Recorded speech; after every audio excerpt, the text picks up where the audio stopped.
There are ongoing projects. We understand that with here at the Eiffel Tower. There are ongoing projects. They're painting the Eiffel Tower almost continuously, you know, with a slightly different color paint than it was painted with last time, right?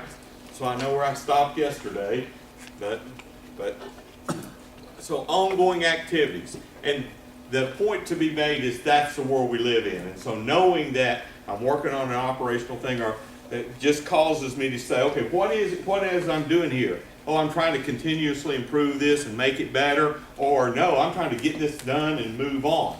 And you probably had this discussion in your discussion of lean, but you know, the three kinds of activities, right? Value added, value enabling, and waste. We're not allowed to say that. Say again? We're not allowed to use those terms. Oh, okay, well, what words does he like? I don't know, he didn't like the value added and non-value added because he said you're telling people that they're not important.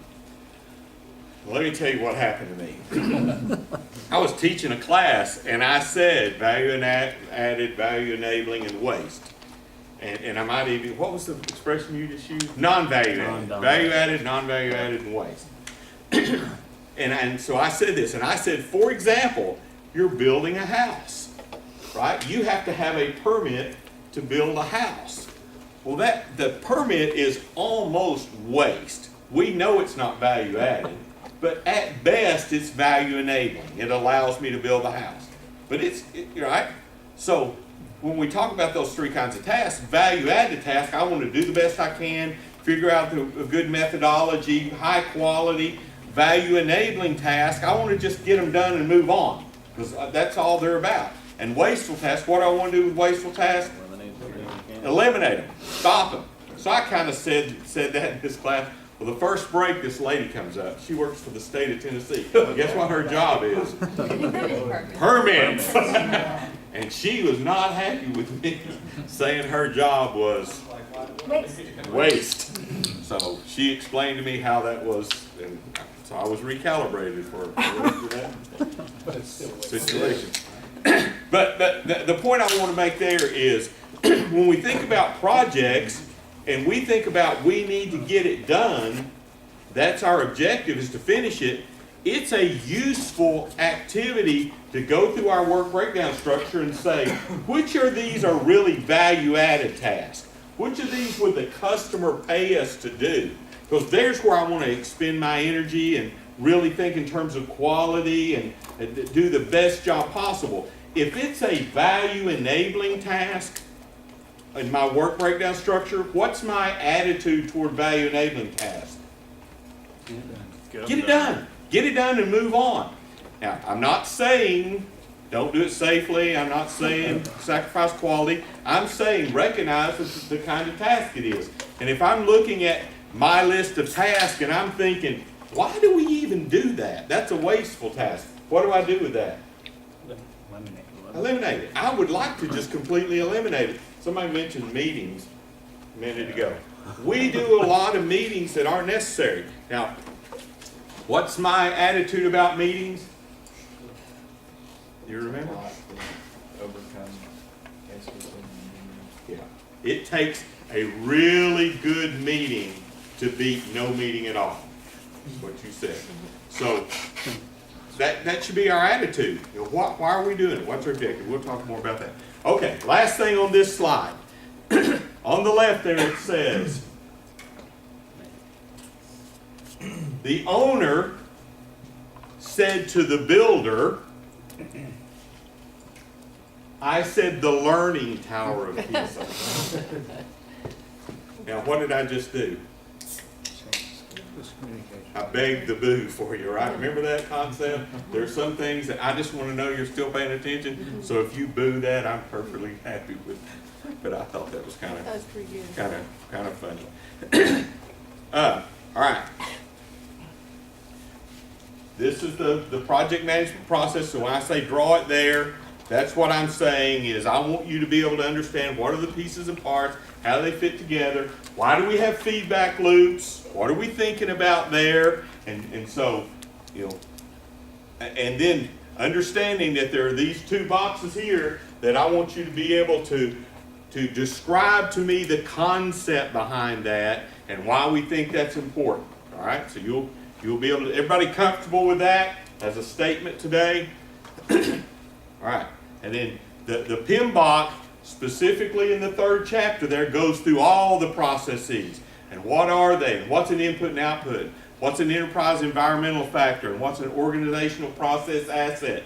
You'll hear OPA and what's that? Enterprise environment, EEF, OPAs and EEFs. You'll hear that a ton. And when you go to take the test, they're going to want to talk about what are the OPAs, what are the EEFs. And again, you're hearing that for the first time today. You'll hear it plenty more times. But right now, make a mental note that, ooh, as I read this stuff, I ought to be looking for some reference to enterprise environmental factors and organizational process assets.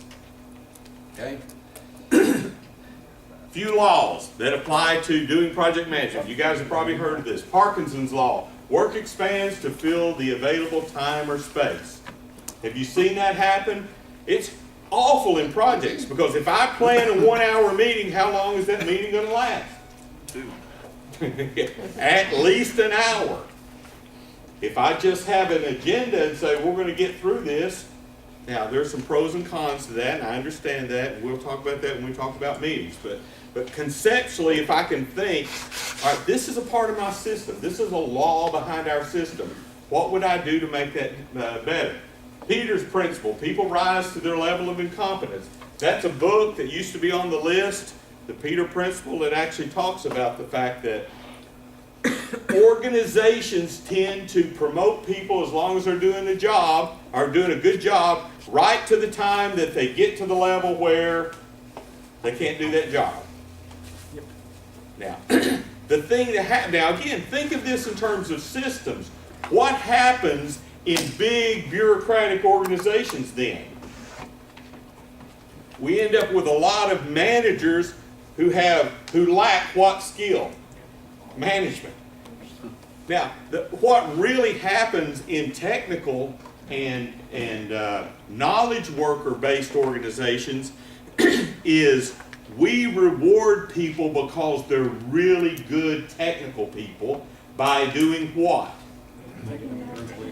Taking them out of technical work and, what would you guys say on this side? Making them group leaders and managers of technical organizations. The data, the research says that's a bad plan, right? So what we end up with is people who are really, really good technical. We don't have their technical capabilities as an organization, and now we have them managing a bunch of other technical people, and they're not good at management, because we technical people go to school for 4 or 5 or 6 years, and they teach us about this technical discipline, and we become really good at engineering or science or biology or math or chemistry or whatever it is. And approximately how much management stuff do we cover in that 4 or 5 or 6 years? Approximately 0. So then you get out there, and 5 years into our career, almost every one of us is either a project manager or a manager of a discipline or a manager of a group. Right? Because these are smart people who do a good job, so let's put them in that role without any of those skills. So the good news for this group is you guys are going to have a different set of tools available to you. Right? Now, how you apply them and use them, that'll be up to you, but you'll have some different. Then Murphy's Law, whatever can go wrong will go wrong. Relate that to project management then. What do we do in project management to deal with this law? That's a part of it, but prior to that, what do we do? Risk assessment. Risk assessment, risk management, then we deal with the change management. So we're going to, there's going to be a whole section on risk management processes. How do we identify risk? How do we plan for risk? How do we deal with the change associated with those risks once they occur? And we'll spend a significant amount of time on that.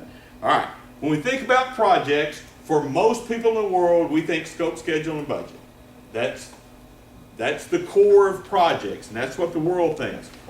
But what about quality, safety, risk, communications, personnel, facilities, procurement, business ethics. Those are all part of your responsibilities. They're covered in the PMBOK. They're covered in Kersner's book. Different pieces of that. We're going to talk about them individually, and that's the way the PMBOK is organized, is they take all those processes and they do input, output, tools, and techniques for an individual processes, and we look at them as if they are an island. What's the problem with that? Say that out loud. Lack of system oversight. It's a system. So if I do that, then I don't see the system. Now, I have to look at the pieces and parts individually, just like I do with an automobile or a car, or an automobile or a car, or a house, or whatever system I'm looking at. I still have to think about the plumbing system or the electrical system individually, but the way I really deal with it is as a system.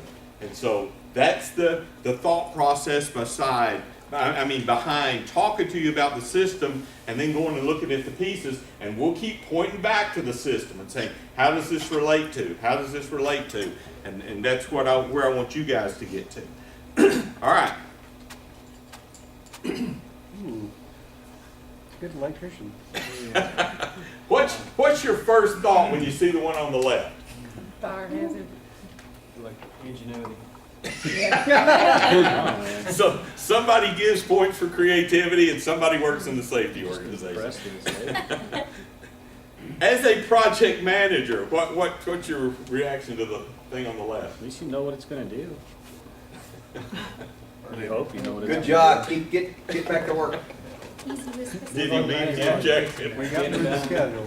Now, if I said did he or she, what are the chances this is a female engineer? Almost zero. This is a guy, right? It's a guy that said, I've got a tea time in an hour. All right?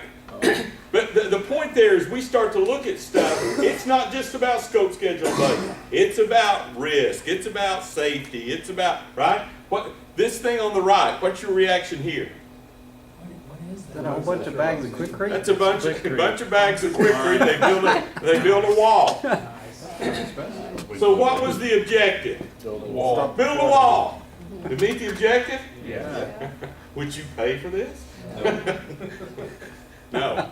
Well, I built a wall. Temporary structure. It looks like somebody who didn't get paid correctly. All right. So they gave you a wall. Here's a couple more. What's your reaction? Totally understand. Boo.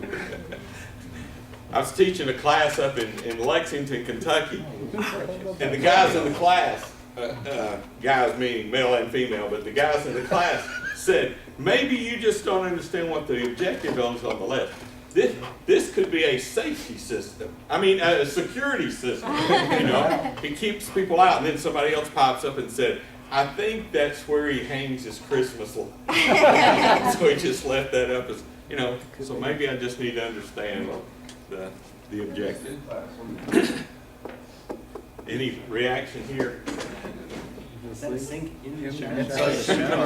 just utilization of space. Now, are you going to give them creativity points there, or do you Time management.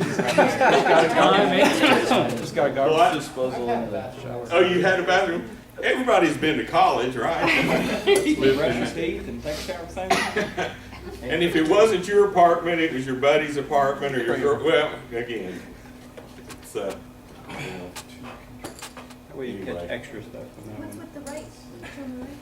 what's with it? It won't flow. Two's better than one. I suspect that this is the piping pieces that they had. They had 5 or 6 pieces of PVC left in their backyard and said, "Ooh, I can make that work." They had somebody who dropped too many things down and they needed 2 P-traps. Doubly sure that you can read. I can say that. I just want us to start thinking about the whole system and how do you react? All right, you guys have heard scope, schedule, and budget. Pick 2. What do I mean by that? Scope, schedule, and budget. Pick 2. You always satisfy 2. I And- think that's another one. Okay, all right. That's a piece of it, and I like that. What else am I thinking? Well, you have a priority, and then the other ones can, because triangle has to stay kind of as a triangle, but you can have longer side, for instance, which is when you're gonna apply put more effort into. Okay, So, all right. you know, like, you might have a set deadline, so your schedule is more important than the cost or the quality. And then what would you expect the cost to do if I? It's an increase, It's but you gonna have go to up. be able to accept that. Yeah. That's the point. I want to say this. This is not a law. It is not even a rule. But it is a concept that's extremely powerful to us as project managers. Is that there's a relationship between this. Now, can somebody then connect it to change management? Scope, schedule, and budget, pick two. What am I saying to you? You increase the scope, you're either gonna have to increase the schedule or the budget. Yeah. That's the concept. Again, not a law, but for me to recognize that if one of those changes, just like in a triangle, the other two have to change, or at least one other one has to change. Again, not a law, but I want us to think about, okay, my customer comes to me and says, hey, bad news, I've got a 20% budget cut. And in the world we live in, how do we react? Okay. Huh? Well, that's what you want to say. What happens in the world we're in now?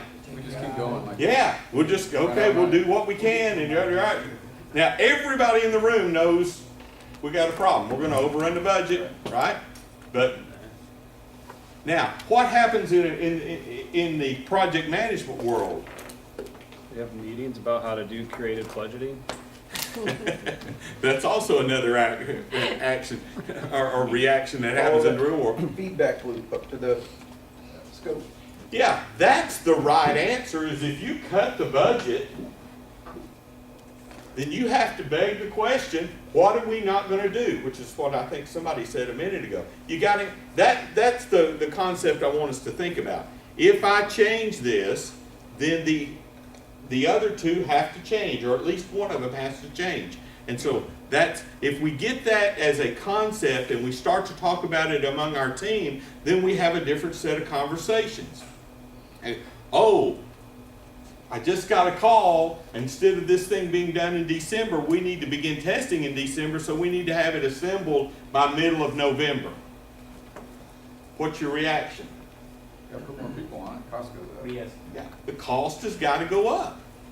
And so the reaction has to be, I'll get back to you as to what that's going to do, how that's going to impact the project and the cost.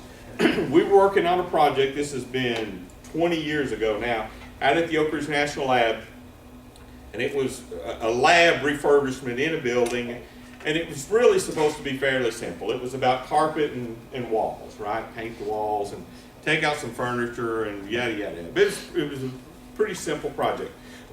Well, the guy that was the supervisor that was kind of running the project in there, the customer came in and said, while you're here, do you think you could, right? You know this is not going to go to a good place, right? While you're here, do you think you could move that door from there to there? So what did the supervisor say? Sure. Absolutely. Right? I'm a friendly guy. It's my job. I want you as a customer to be happy. Sure I can. Okay, make that happen. Now that was the entire conversation. Until, They get the bill. Charges Budget came in. increased. yeah, well, and the door was moved, right? The carpet was in, everything looked great. It was, but then the bill came due. Because you know the bill doesn't come tomorrow in that system, right? The bill may come next month or 6 weeks from now, or so when the bill came due, then the managers got to have a discussion about how did this go from A to B and yada yada. Well, it was a very simple scope change, because scope change doesn't come to you sounding like, I would like to change the scope, and I would like for you to describe to me how that's going to impact my schedule and my budget. Wouldn't that be wonderful? That's not the way the question sounds. How does the question sound? While you're here, Do you think you could? Or even better, is it possible to? Yeah, everything's possible. Right? So, again, we have to start to think differently and begin to realize that this is all interrelated. All right? Project planning overview. We're going to talk about all these pieces and parts. We've pointed you to some of these. This is what the triple constraint would look like. And when you start to look in the PMBOK, you're going to see them talking about the triple constraint, and then they're going to start to bring other things in, because there are other constraints, and you guys have already mentioned some of those. The quality constraints are the resource constraints we have to deal with. Safety envelopes that I know a lot of you have to deal with can become project constraints. And that's okay, depending on what world you're living in and working in. You understand those are constraints, and PMBOK recognizes that. But we start with the triple constraint as a place to start the discussion, because that's where the project management plan and the change and those kind of things fundamentally come together, right? If I start talking about one or the other, I'm eventually going to be able to tie it back to cost or schedule or or scope. So, all right. Project issues, examples. If I'm saying to you, I'm replacing a piece of equipment, are there schedule issues that immediately come to mind that you as a project manager would think about? I want you to replace this piece of equipment. What pops into your mind? What operations will it say? Yeah, what operation is going to affect? What else? When do you need it? When do I need it? That's a schedule issue. What's somebody else say? Cost. Okay, and I want to talk about schedule issues. Just schedule issues, what comes to mind. But yes, that's the other thing. What's it going to cost me? Well, is that going to depend on the schedule? Probably. If I want it done over the weekend, it's going to be really expensive. Right? Potential. Yeah, maybe overtime. But and that's the point I wanted to get to, is we talk about these individually kind of issues, and then we have to recognize they do impact one another. I'm talking about a schedule issue, but it's going to impact the cost, or it's going to impact what I can get done. So, installing new furniture in a factory. Are there budget issues you think about? And I'm thinking about office furniture. What budget issues come to mind? You gotta dispose of the old stuff. So, Okay, good catch, yeah. Probably tear it out. What type? What type of furniture, right? Am I gonna go low end and deal with all the impacts on my personnel? Or am I gonna go high end and really blow the budget? Ergonomics. Ergonomics is a big deal right now, and has been for a while now. All right, think about the worst or the best project you've ever been on. Okay, everybody kind of got something in mind? Now, you don't have to tell me about the project, but why was it the best or the worst? Who thought about the best? Okay, good. Who thought about the worst project you've ever been on? That's good, about equal. Why? Communication. Is that you, Tyler? You said, why, communication, was it the best or worst? Best. The best. Okay, good one. Who else? Team. The team made it the best or worst? Best. But in combination with the communication. Communication. All right, good. One more. I'd say the details of the plan, that make, because I worked on the Virginia class submarine, which is a huge project on Lake Boat, and the plan was detailed, extremely detailed, and Lake Boat has that down pretty well. And so because of that, we were able to finish on time within budget, pretty much. And it worked really well, but you also had enough time to do everything. Okay. And, there's a lot of players obviously involved, 15 years start to finish, but it was a perfectly done project.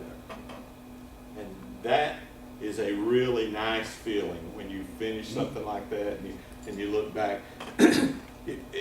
It's normal. In fact, I would say it's the most common thing for people to talk about the team they worked with. And of course, communication's a part of that, but the whole, we knew what we were supposed to do. Now, what would you expect the issues to be on the worst project you were ever on? Same issues. Communication, the team I had to work with, the project manager was not capable or didn't communicate or stayed in his or her room and that. Lack of alignment. Lack of alignment. How many of those projects have you been on where you're well into the project and now you begin to understand that I'm not even doing what they need or what they want? So, yeah, big deal. All right. If teams are so important to projects, then what does a good team look like? What would you give me some feedback? What does a good team look like? Diverse team, okay. A clear direction, a clear objective. Clear objective. What else? Understood roles and responsibilities. Okay. Well-defined and understood roles and responsibilities. That's good. I'd say a high morale needs to help a lot. Okay. Cohesive. Donuts. What? Donuts? Is that what Morale. you said? Is morale related to leadership? Yes. Okay. So there's a leadership issue in there. So it's almost one of those things we kind of know. We know what the attributes are, and we kind of know it when we see it. But interestingly, if you think about the best team you're ever on, and you say, why was it the best? Then the research would say effective teams and effective projects, by the way, have some very similar characteristics or common characteristics, common attributes. And this won't surprise you guys then. This is what it looks like. Effective teams, effective projects have challenging work, clear objectives, you guys said, over communication, involvement in the planning, team input, a shared effort, and a, quote, good leader. Those are the attributes of effective teams and effective projects. What is the concept of over communication? Teenager role. The teenager rule. It is that concept of sharing it and sharing it and sharing it and sharing it till your team finally says, I got it, okay? Move on to the next concept because we've got that. That's the concept of over communication. So am I recommending that everything in the project be over communicated? No, because then it just sounds like noise and mumbo jumbo and crap, right? What am I saying? For key aspects. Key aspects, key elements, key objectives. I want to make sure you know that, and you know that, and you know that. That's the concept of over communication. All right? And these are the attributes of the best team and the best project. Would that make a good test question? Because would that be something I would want you to know? Yeah. All right. I'm going to play a video for you here.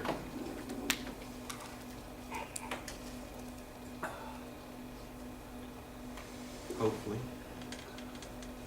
And I want you to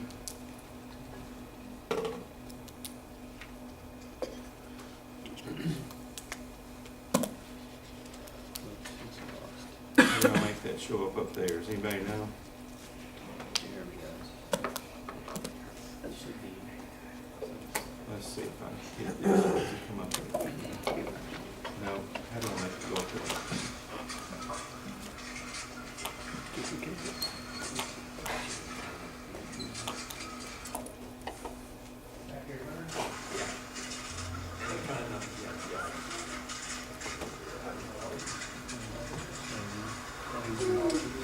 There you go. All right.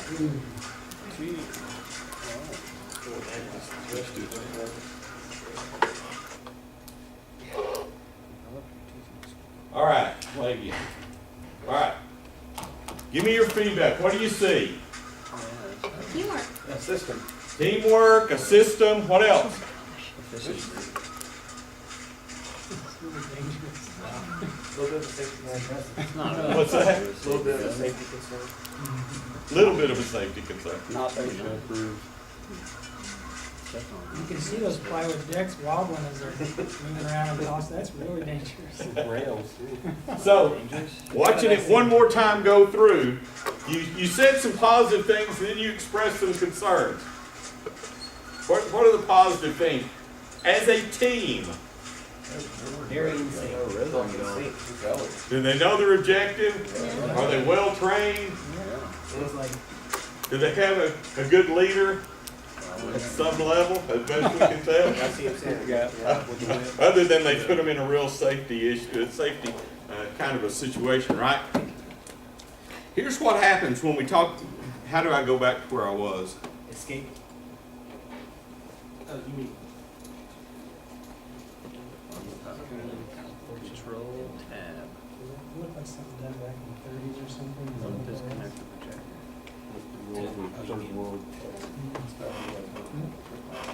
I thought we were waiting to take it out. Yeah.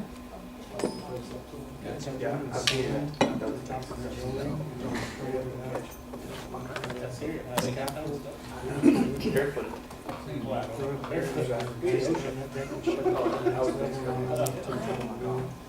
All right, did you see any of those objectives? I mean, those attributes, challenges Yeah, for they're them? all there. Clear objectives.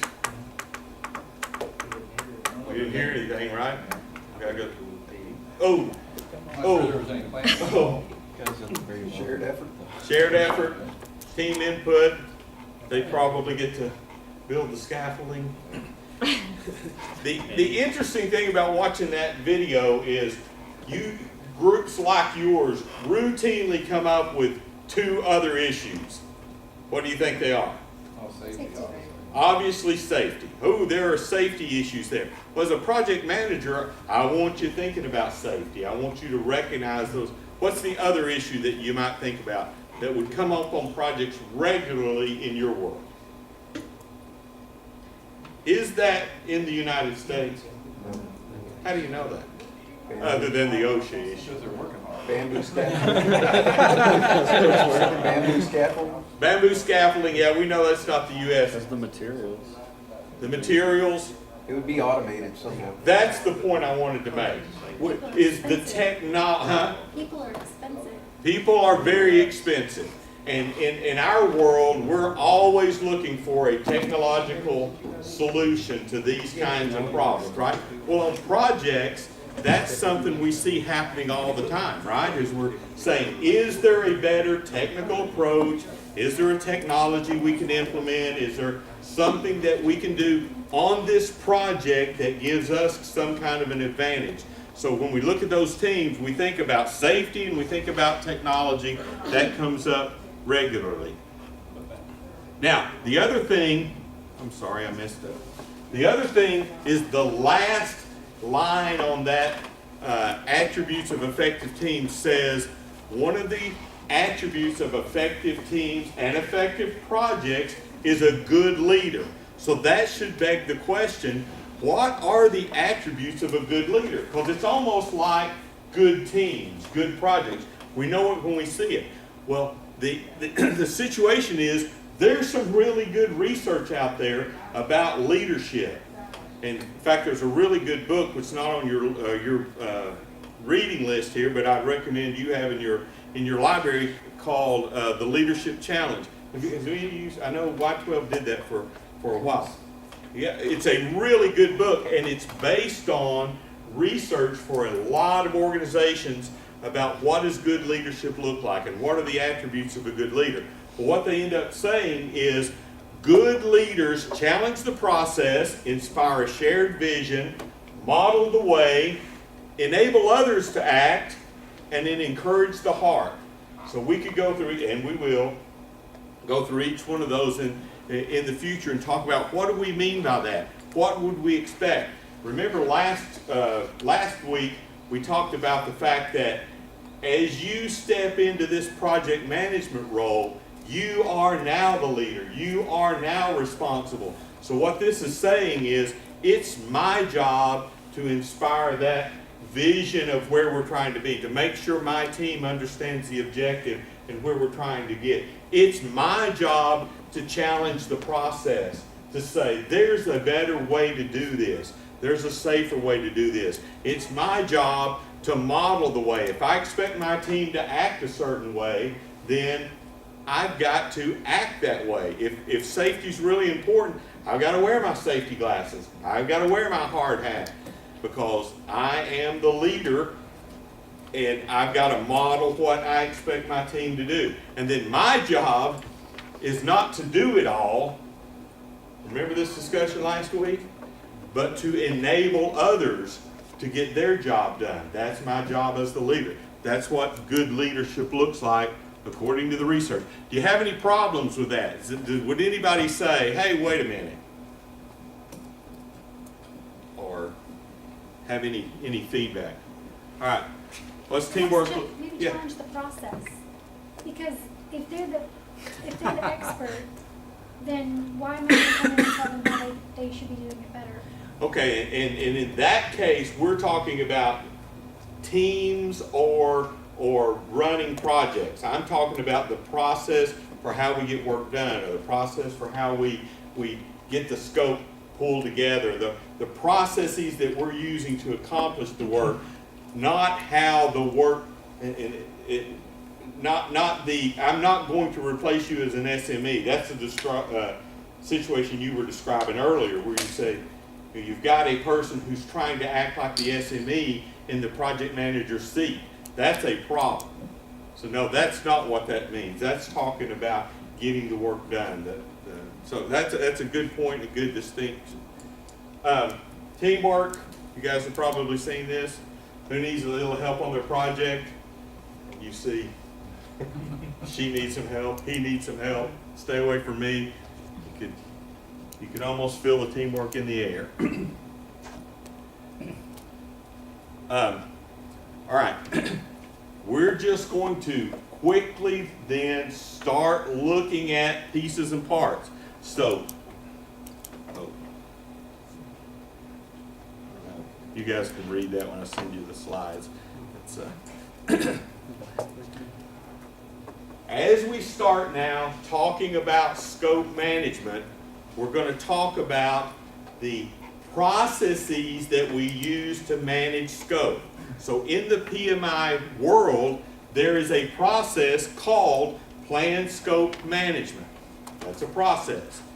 Collect requirements, define the scope, create the WBS, validate the scope, and control the scope.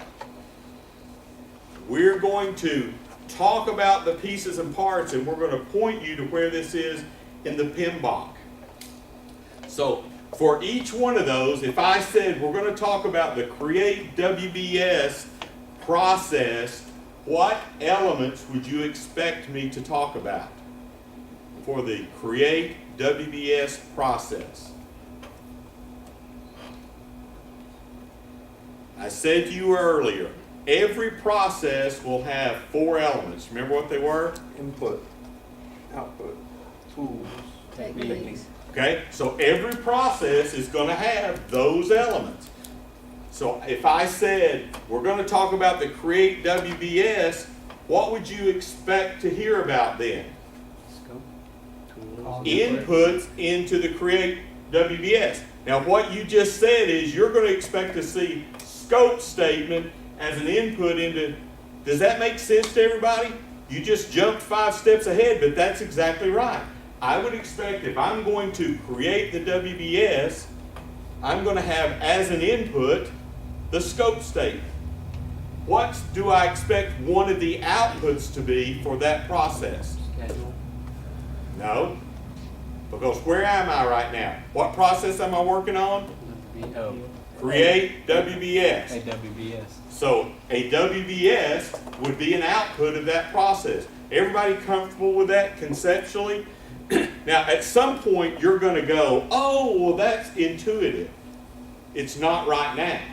But when I begin to think in terms of processes, inputs, outputs, tools, and techniques, then when I look at a particular process, then I'm going to ask those questions, right? For validate scope, what do I want to know? Huh? What we're gonna do and what we're not Right. gonna do. So your scope primarily and the WBS. Alignment. Constraints. Nope. What am I looking for? The process is validate scope. What do I want to know first? What are the inputs into the process validate scope? Right? I know that's simplistic, But you see where I'm coming from? You guys, you immediately get into the details. And you start thinking about the details of how you're going to do that. Right now, we're talking about the construct or the system we're going to use to validate scope. Okay, do you remember page 61?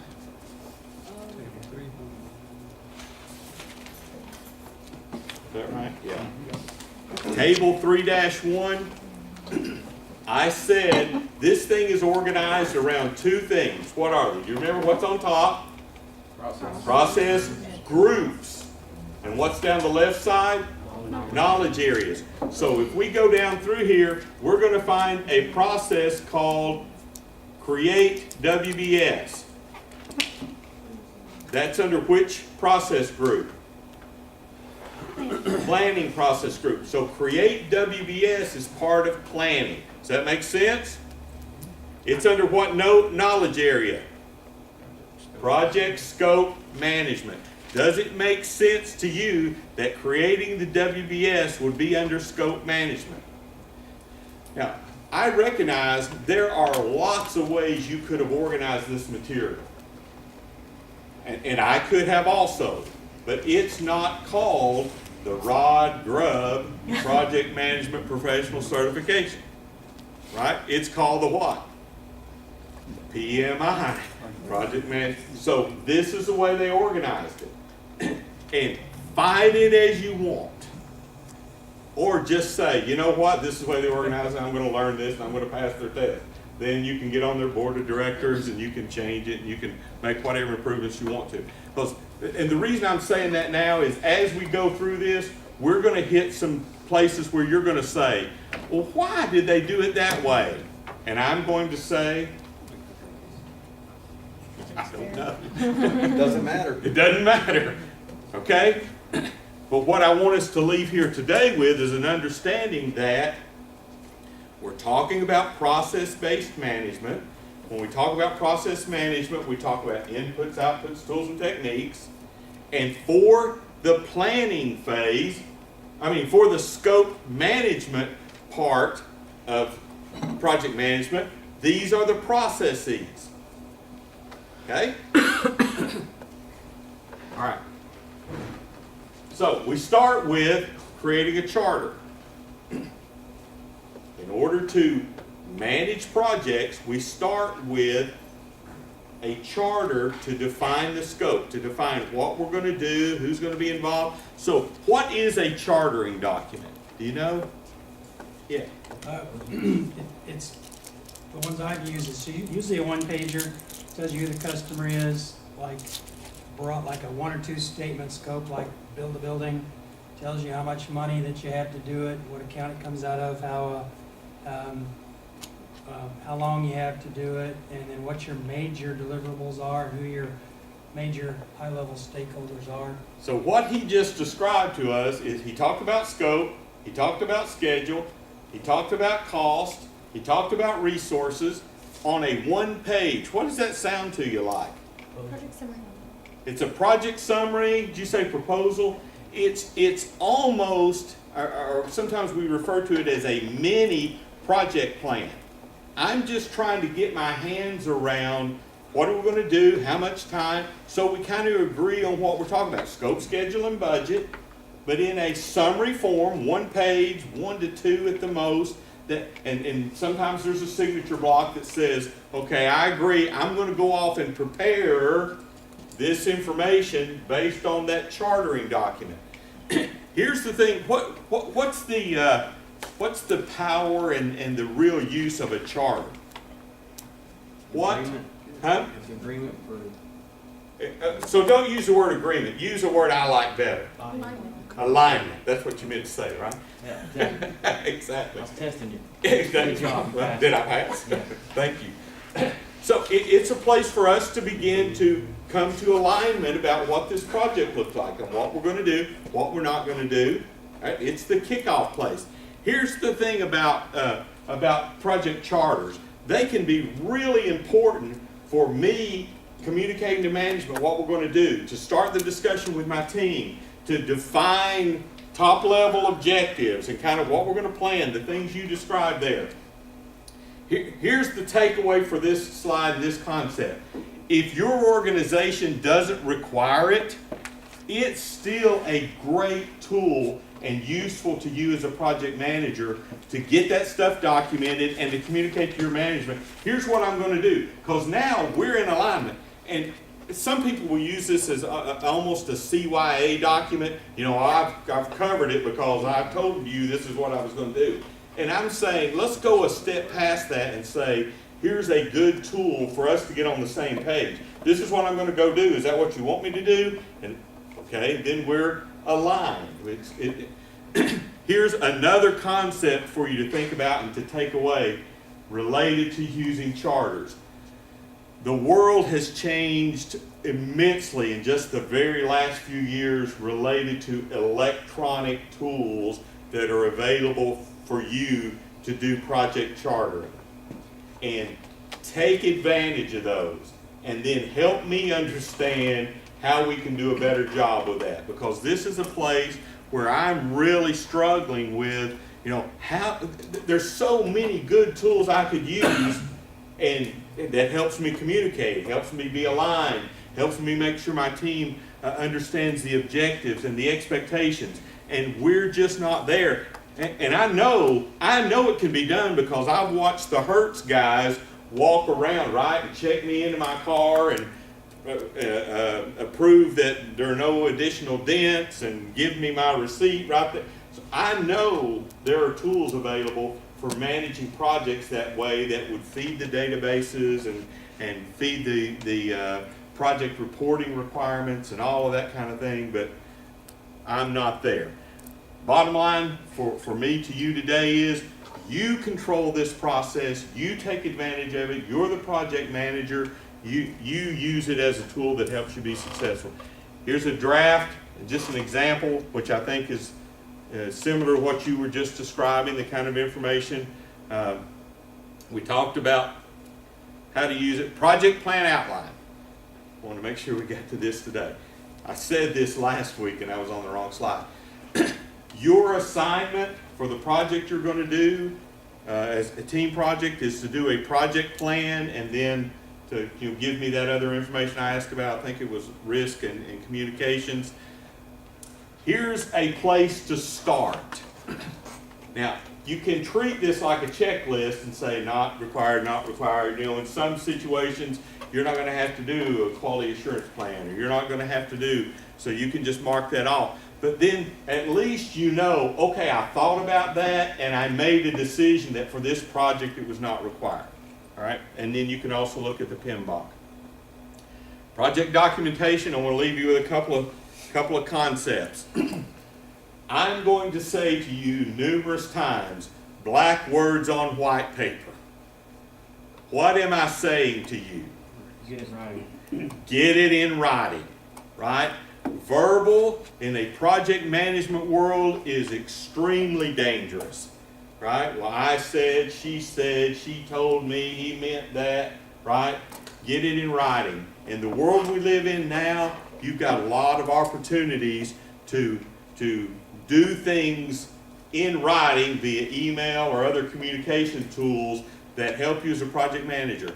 You can treat it like a CYA if you want to, but it in reality is a very powerful tool for you when you start thinking about managing change and effectively managing projects. Do it in writing. These are some examples of the kind of documentation you would be expected to have under control as a project manager. And again, that's just a list to start out with. And on this list it says communication plan. If you're working in my organization and I say every project has a project notebook and every project has a communications plan, do I actually mean both of those things? Probably. A project notebook for every project.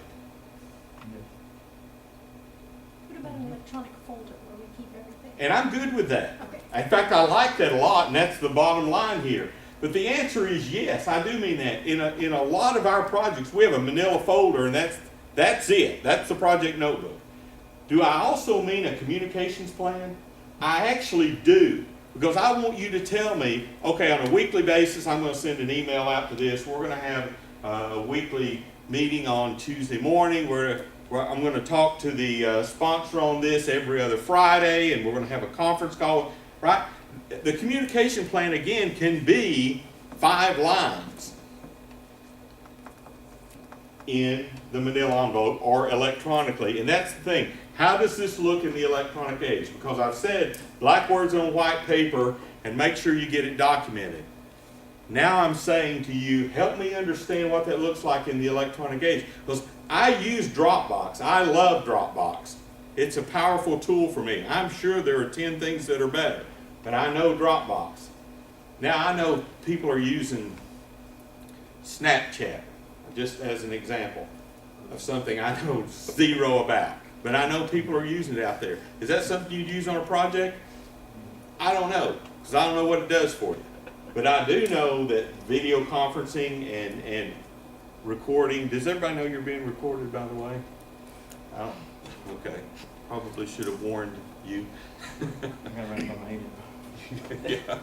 Yeah, you can use it as, the bottom line again today is documentation is going to be something that's important.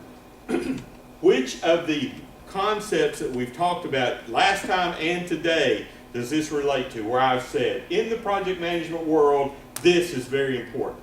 Alignment. Alignment, but give me another one. Yes, I'll buy that one. Communication. Communication.